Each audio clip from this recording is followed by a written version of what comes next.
দুদিনব্যাপী দক্ষিণ জেলার মুহুরীপুরে ১৯তম রাজরাজেশ্বরী পর্যটন উৎসব ও মেলা আজ শেষ হচ্ছে। গতকাল সন্ধ্যায় মেলার উদ্বোধন করেন সাংসদ বিপ্লব কুমার দেব। মুহুরীপুর রাজরাজেশ্বরী মন্দিরে অষ্টম শতকের অষ্টাদশ ভুজা দেবী কাত্যায়নী প্রতি বছর দীপাবলির রাতে পূজিত হন।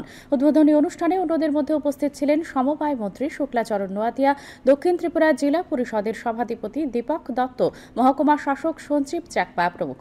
সাংসদ বিপ্লব কুমার দেব মন্দিরের পুরনো ইতিহাস তুলে ধরে বলেন, রাজরাজেশ্বরী মন্দির উন্নয়নে প্রায় 10,28 লক্ষ টাকার প্রজেক্ট কেন্দ্রীয় পর্যটন মন্ত্রীর কাছে অনুমোদনের জন্য পাঠানো হয়েছে।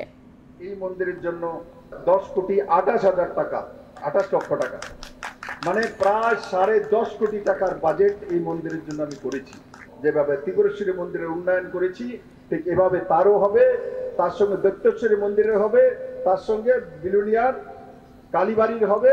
এই তিনটা মিলে প্রায় 30 কোটি টাকার বাজেট মাননীয় প্রধানমন্ত্রীর যে ট্যুরিজম এবং কালচার মন্ত্রণালয় তার কাছে পাঠানো হয়েছে। আমার পূর্ণ বিশ্বাস কম সময়ের মধ্যে বাজেটগুলি স্যাংশন হয়ে আসবে।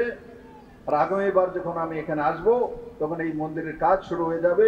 আর এখানকার যে এই মন্দিরের উপরে যে লাখো ভক্ত লোক আছে, তাদের জন্য একটা সুন্দর উপহার হয়ে উঠবে।